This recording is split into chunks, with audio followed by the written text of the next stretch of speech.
Gente, dando sequência, Evangelho de Marcos, vamos orar primeiro. Senhor Deus, dá-nos da Tua bênção, obrigado por estarmos juntos, obrigado por esse dia de vida, obrigado pela liberdade que temos, Senhor. Fale conosco, ilumina-nos e dá-nos da Tua sabedoria e venha nutrir a nossa alma uma vez mais, em nome de Jesus. Amém.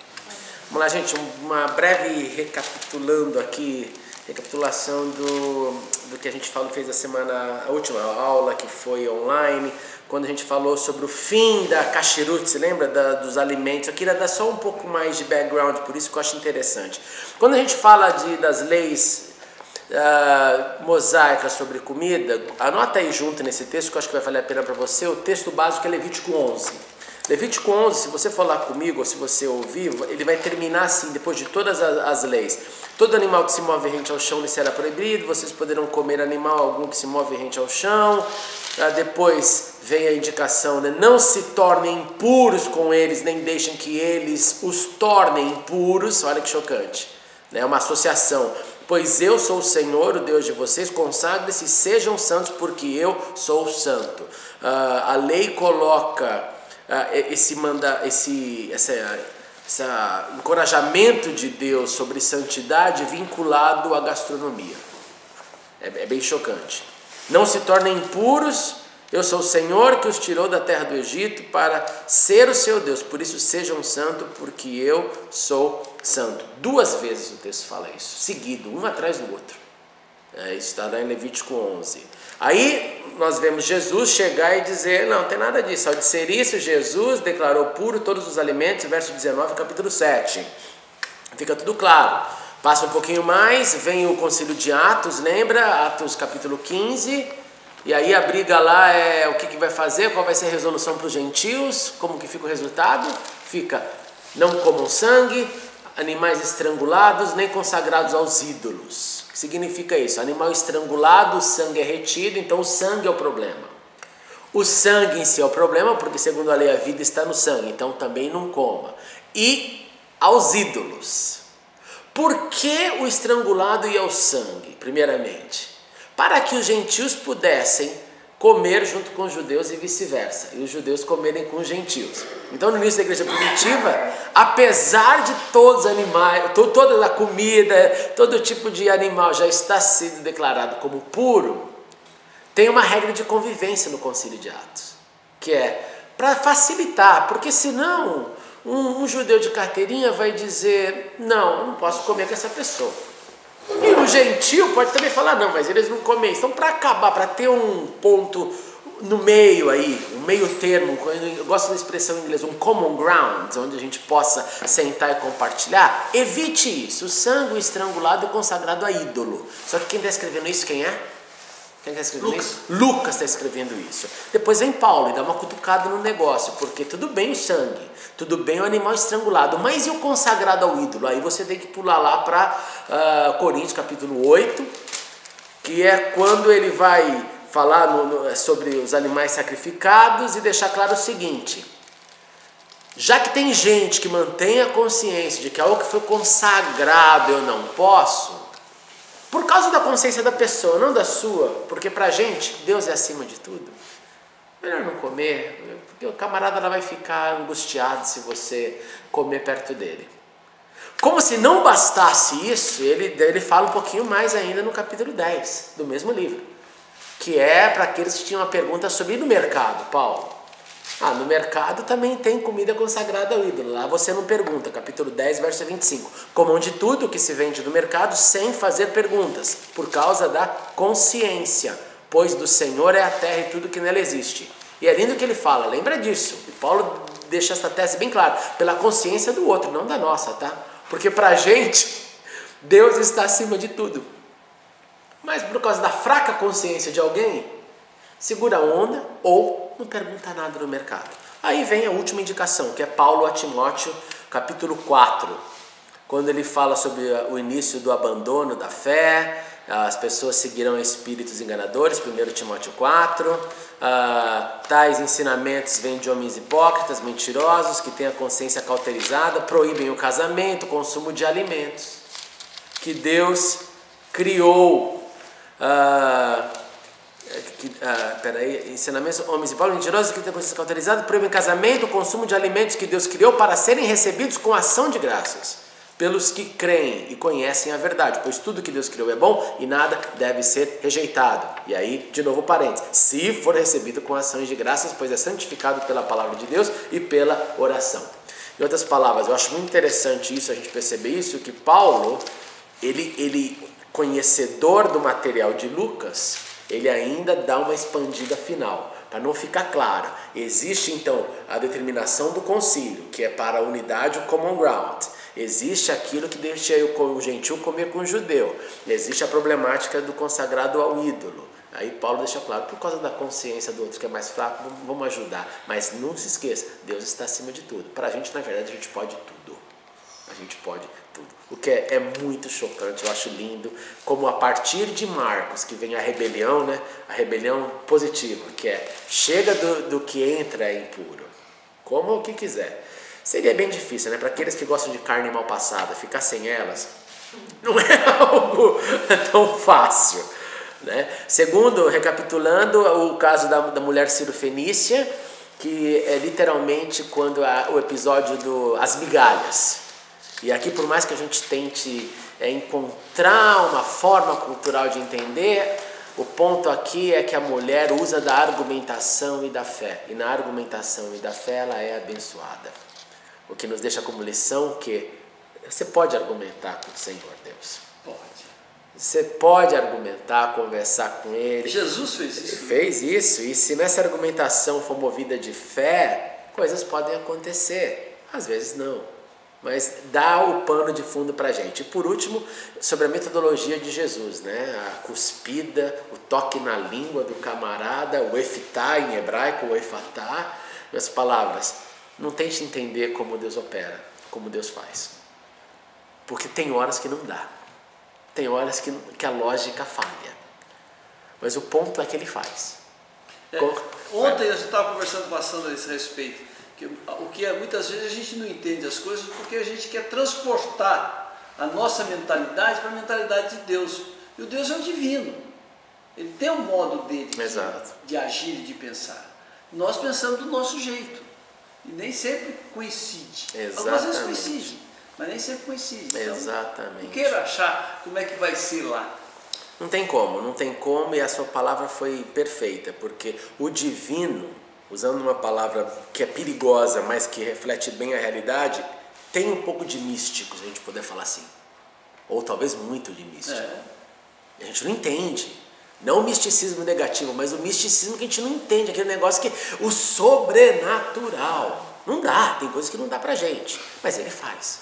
Ele faz conforme Ele quer. Pela fé, né? Pela fé a gente engole e acredita, porque no final, como aqui no caso do surdo, a cura acontece. Então preste atenção, porque eu fiz esse recap porque agora vai precisar desse negócio.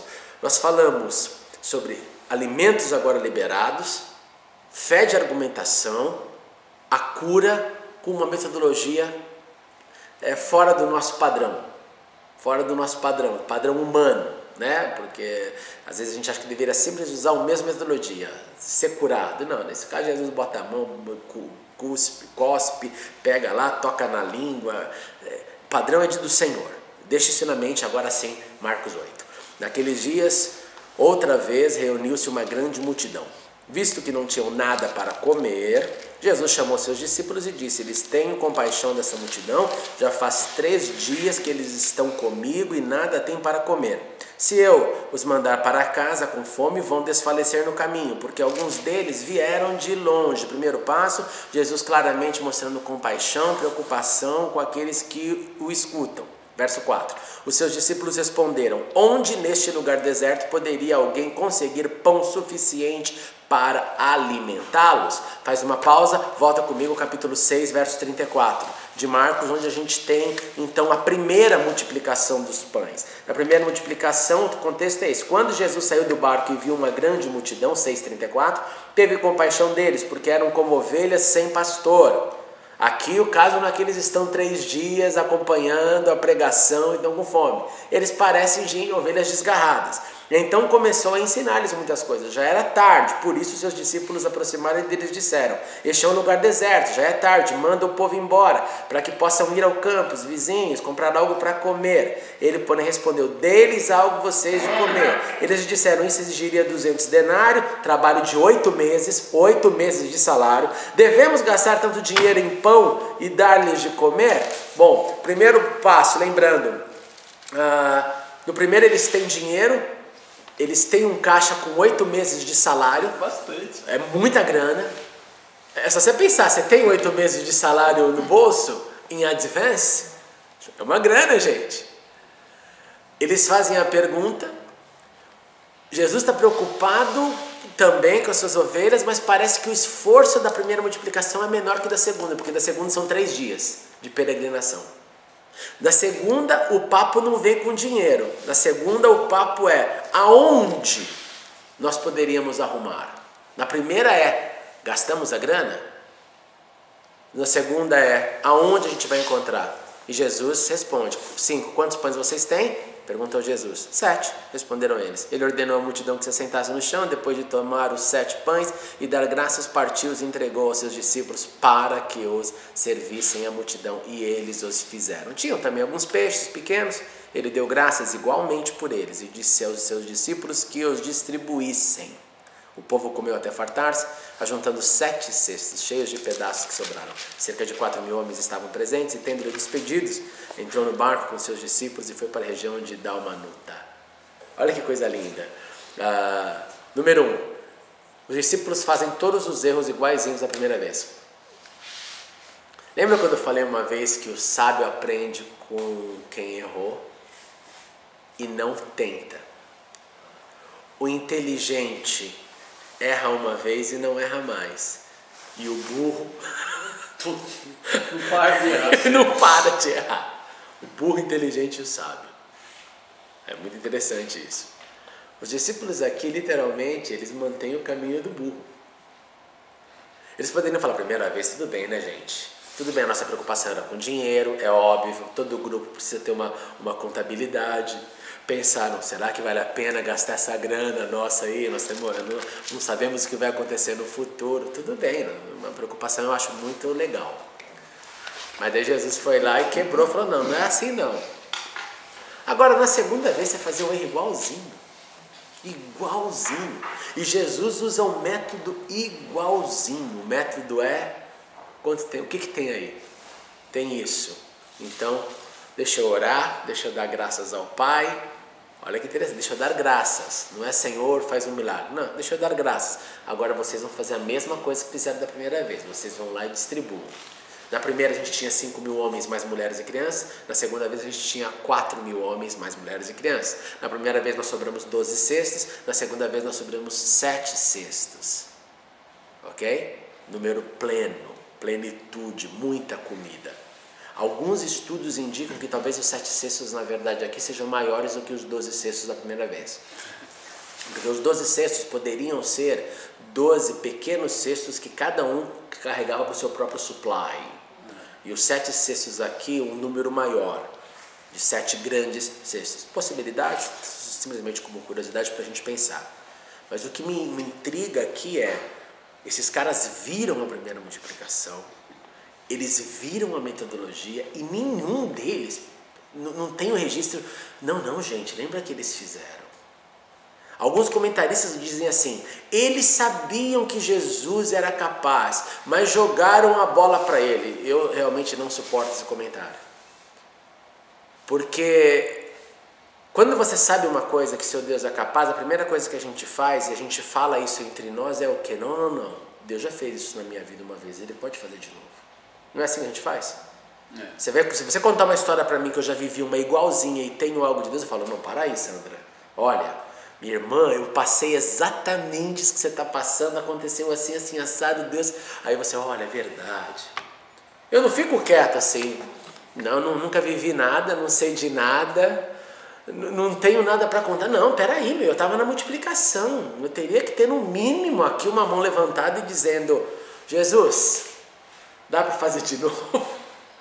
Não aonde a gente vai comprar o pão. É muito estranho esse texto. O que me faz pensar que assim, o que Marcos está tentando nos mostrar pela inspiração do Divino Espírito Santo é que nós cometemos os mesmos erros igualzinhos, sem tirar e nem pôr. Sem sequer relacionar com a experiência do passado. Porque a tendência humana é não lembrar da bondade, mas somente da maldade. Se você tiver que lembrar de itens assim específicos sobre boas experiências, você vai perceber que se você comparar a sua memória seletiva do negativo, é muito mais detalhada do que a memória do positivo. O negativo, a gente tem um armazenamento de terabytes. A gente tem detalhes, especificações técnicas do negativo. E do positivo a gente, foi bom. A gente generaliza assim, é uma coisa maluca isso. Repara, faz esse exercício em você. No acaso a gente tem lista para falar como foi, a gente lembra do processo. Da bondade. Não, Deus supriu. Deus fez, Deus curou, é rápido.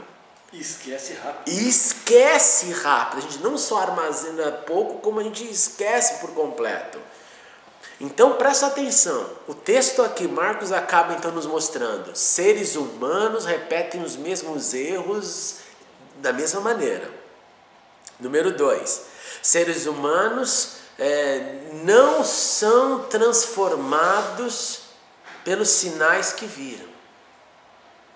Porque se fosse o primeiro já era suficiente para falar, ninguém vai embora, tem pão para todo mundo. Não são transformados por sinais. E a história é antiga, né? Desde lá do Mar Vermelho. O pão, o maldito ou bendito do pão já é desde exatamente o deserto Sinai.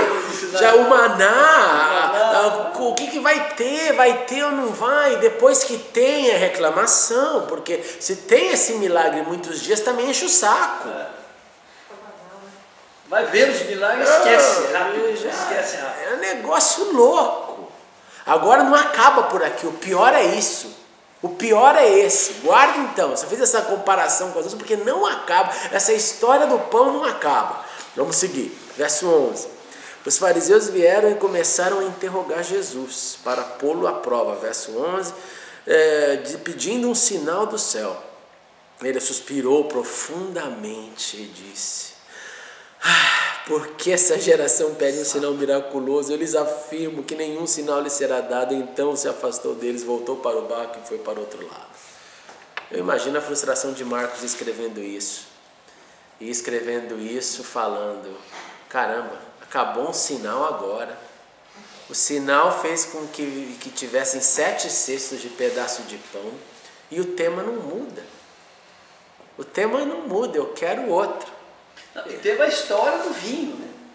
Já tinha acontecido a história do vinho, da multiplicação das bodas de Canaã. Exatamente, é o primeiro milagre, exatamente. Então, provavelmente esses apóstolos não estavam lá, né, na festa. Talvez não. Alguns não, né? Todos não, talvez não. Mas que alguns tivessem. Pode ser, mas milagre já estava. Quantos já passamos? Quantos já tinha acontecido? Quantos já passamos? Mas eu acho até que o milagre, assim, de cura, tal, embora seja evidente, ainda dá margem para você questionar, será que está mesmo? Sim. Agora, fazer parecer pão e o cara comer e ficar satisfeito. E guardar. Ué, isso não dá para contestar, né? Isso não tem como. E ainda é bem material, né? Fazer um cego enxergar, né? Porque a pergunta foi, quantos pães vocês têm aí, quantos peixes? Imagina a gente aqui, nós temos 4 pães. A gente está no coletivo consciente de ver que sabe. Exatamente. É dramático, eles querem mais. Isso está na sequência mesmo que aconteceu? Dá para ter essa ideia, não? Existe uma sequência, nós não sabemos se há uma pausa entre as sequências, entre os eventos. Entretanto, para Marcos colocar isso aqui agora, dá a sensação de que foi meio... A ideia é essa mesmo. Mesmo em virtude de tudo que está acontecendo, ainda pedem mais. Aí eu faço uma apropriação para os acontecimentos do hoje.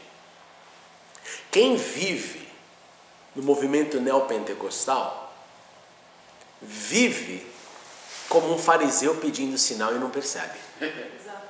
Exatamente. Vive como um fariseu que pede sinal, porque eu preciso ir lá e precisa acontecer mais um sinal. Porque se não acontecer um sinal... Até a propaganda do neopentecostalismo. A propaganda é venha essa. e veja. A propaganda é essa. Para mim o chocante é isso, é não perceber que o evangelho, o primeiro evangelho, já vem com essa ferroada. E depois você vai para Mateus, ele vai continuar.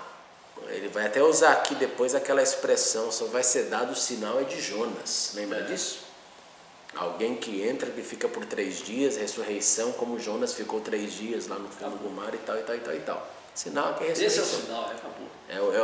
É a superioridade de Cristo. Agora, o que é chocante para mim é isso, é que não se percebe, é claro, porque não se lê o Evangelho. Mas quando você lê o primeiro Evangelho, se você pegar, e essa é a minha alegria em estudar Marcos como o primeiro Evangelho, peraí, o que eu tiro sobre Jesus? As boas novas de Jesus é em nome dele, não fique esperando o próximo, porque fé é o sinal que o justo deve ter e esperar.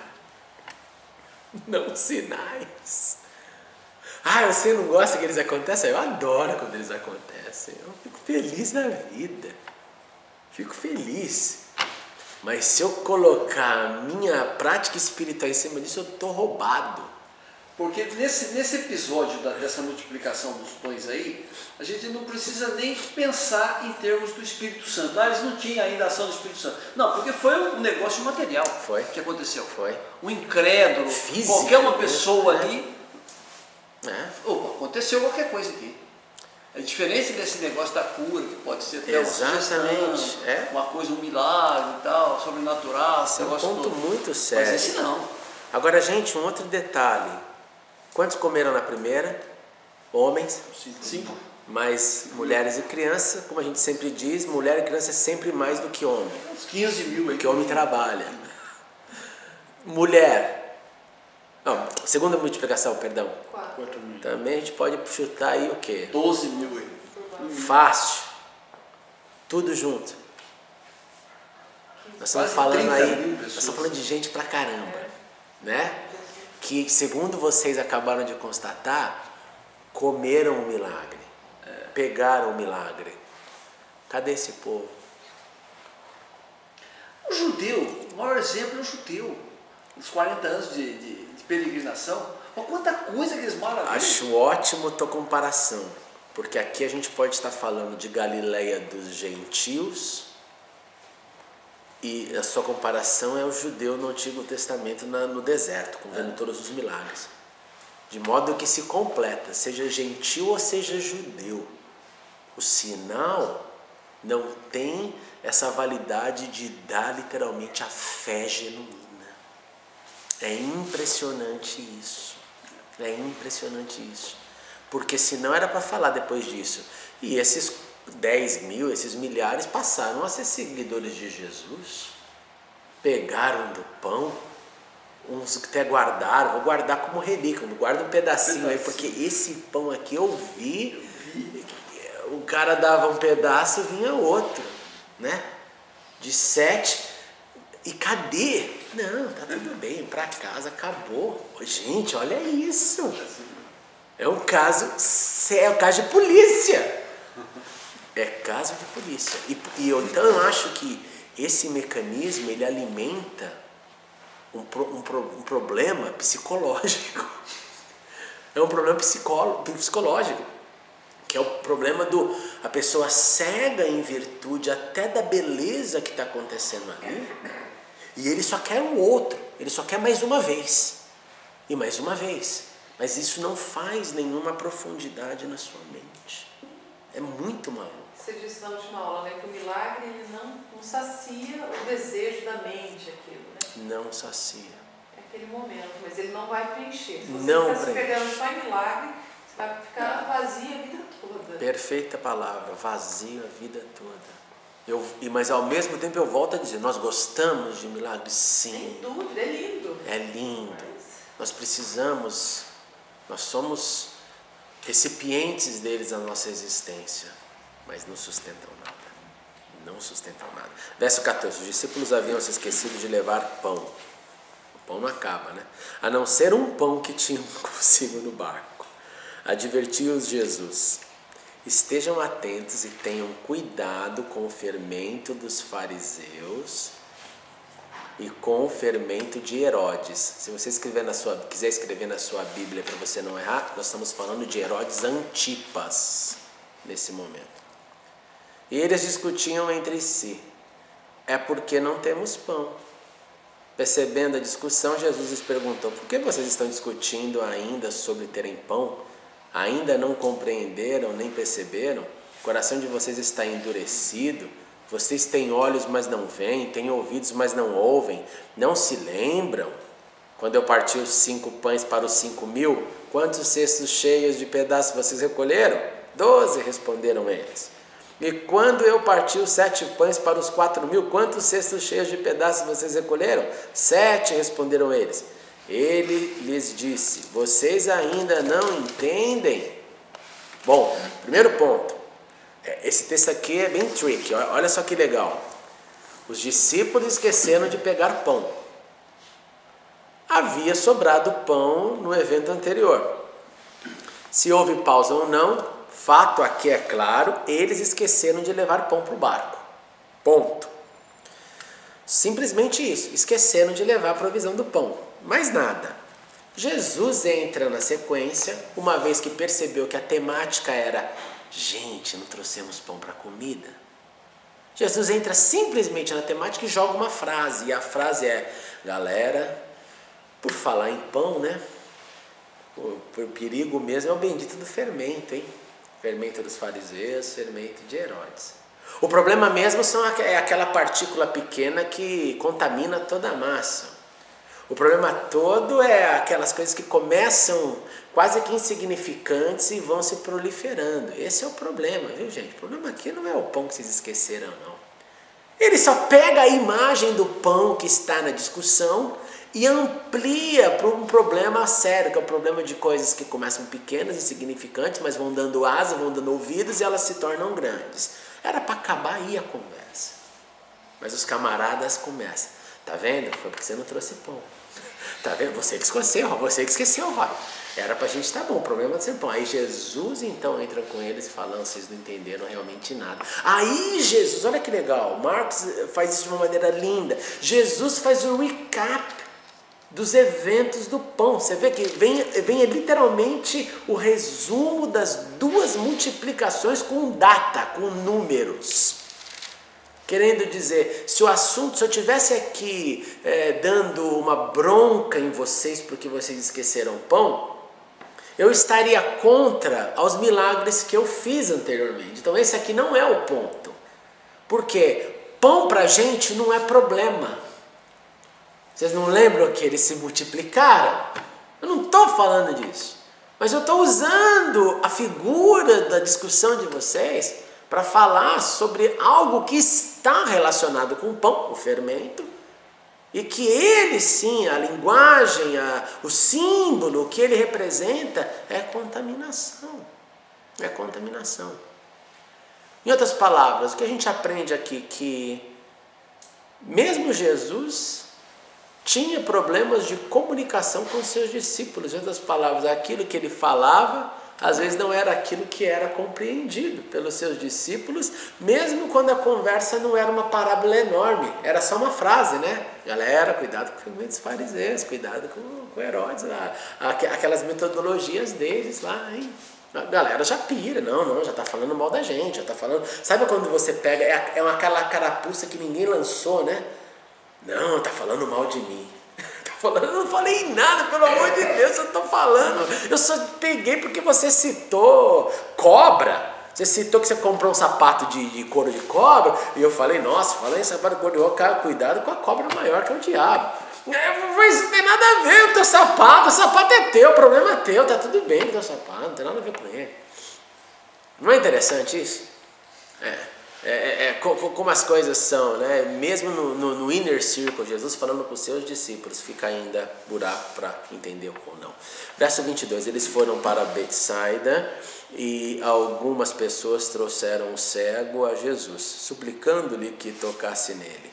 Ele tomou o cego pela mão e o levou para fora do povoado. Aí, vamos lá, metodologia de novo. Depois de cuspir nos olhos do homem e impor-lhes as mãos, Jesus perguntou: você está vendo alguma coisa? Ele levantou os olhos e disse: vejo pessoas, elas parecem árvores andando. Mais uma vez Jesus colocou as mãos sobre os olhos do homem, então seus olhos foram abertos e a sua vista lhe foi restaurada e ele via tudo claramente. Jesus mandou para casa dizendo: não entre no povoado. De novo, metodologia, como Jesus faz aqui no texto anterior, Jesus cuspiu no chão e tocou a língua. Pera, deixa eu ver se tem chão mesmo, foi só cuspiu, porque isso aqui é importante. Cuspiu nos olhos. O primeiro caso. O primeiro caso não fala, o verso 33 do capítulo 7 só fala assim: em seguida cuspiu e tocou na língua do homem. Então fica dúvida. O segundo não, o papo cuspiu na cara. Há quem diga que só cuspiu nele porque ele era cego. Porque se visse, né, poderia ter. E o cara deu um soco, começou a brigar, porque você vai cuspir na cara do outro. Não, você imagina a cena, João. Você vem pedir oração e eu dou uma cuspida na sua cara. Só um cego para falar, vai ver que ele deu uma crismada aqui, caiu um pombo, passou aqui, fez suas necessidades em minha água benta. Primeiro ponto interessante é isso. Então, de novo, Marcos deixando claro, a metodologia dele não é o que a gente espera. A gente não conhece a linguagem do divino, como você falou. Mas aí vem um negócio interessante. Ele levantou os olhos, verso 24, e disse: vejo pessoas, elas parecem árvores andando. Mais uma vez, grifa isso na Bíblia, mais uma vez. Essa é a única menção da Bíblia onde Jesus toca pela segunda vez. O que você aprende com isso? Eu acho que aí aprende que a restauração ela pode ser gradual, né? Logo, nossa. Perfeito, você falou perfeito. Logo, qual a consequência, qual é o aprendizado para nós que... Continuar. Que você pode impor as mãos 10 vezes sobre alguém. Eu aprendi isso ainda bem criança, quando eu orava a minha avó muito doente em casa, e ela morava conosco, e ela tinha uns ataques assim furiosos, ela tinha angina, tinha diabetes, sabe quando todas as doenças chegam junto no final da vida e vira um negócio bem complicado. E quando ela ficava, quando vinham os ataques, ela falava: André, filhinho, vem orar. E eu ia, orava a primeira vez, passou vovó, não, orava a segunda, passou vovó, não, orava a terceira, orava, eu ficava orando até ela fala: passou, filho, passou, Deus nos ouviu, passou. Eu lembro disso com muito carinho, porque era a Liz, chorando, e ela aos berros, ela gritando, e eu: Senhor, ouve-nos, Senhor. Isso foi para mim um aprendizado muito grande. Se Jesus, o Filho de Deus, numa ocasião precisou colocar a mão 2 vezes, eu acho que nos diz bastante. Eu acho que eu tenho que colocar às vezes 200 em alguns casos. Nos mostra pelo menos aqui essa possibilidade de orou uma vez, ora 2, ora 3, tem nada que fale para você já orou, não ore mais. Não precisa orar, não tem. Pôs a mão uma vez, não põe a mão mais de novo, não. Já. Caso aqui, ele vai lá e... Eu já dei aula para os adolescentes sobre essa passagem. Sim. E um dos pontos que foi colocar, que eu coloquei com eles, é assim, também o outro lado, de quem está recebendo. Sim. De saber que, de repente, não é naquele momento, que também a cura ela pode vir em etapas. O teu problema, às vezes, não é solucionado assim. Né? Você, assim como tem o lado de você que está impondo a mão para orar, você ser persistente, mas aquele que está recebendo também saber que não Não necessariamente as coisas se resolvem naquela hora. Sim. Que é necessário também a sua paciência, o esperar no Senhor, que a coisa vai acontecer. Exatamente. Porque às vezes a pessoa quer agora, se não é agora, então eu não quero mais. É nunca, não, agora é nunca. nunca. Na segunda, ou na terceira, ou na 10ª, né? Exatamente, porque, Então, porque tem um também outro tem lado. perfeito, porque também tem um projeto de Deus na forma que Ele entrega as respostas daquilo que pedimos. E às vezes pode ser dentro de um processo terapêutico que Ele quer nos agraciar. E às vezes pode ser no instantâneo, né? Foi agora, tal, toma. E às vezes não, porque durante o processo você e eu vamos aprender mais e mais. Legal? Vamos orar então, são 8 horas já. Perguntas, pai? Não, eu acho que talvez essa é uma parte assim que a gente, em perseverança na fé, a gente, grado de, não sei se fala de madurez, talvez na gente, na caminhada com Cristo, que há momentos que você precisa perseverar mais, e nos parece que você recebe a graça mais rápido, seria esse, né? Momentos que a gente perseverar na fé. Sim, sim. Como se a cura não aconteceu na primeira, certo. mas isso não quer falar que a gente, em pensamento, não vai acontecer e não vai desistir. Perfeito, perfeitamente. Então, a perseverança, sim. Exatamente, corretíssimo. Porque às vezes é um processo que requer a sua perseverança, que demonstra a dependência completa de que a solução só Deus pode dar.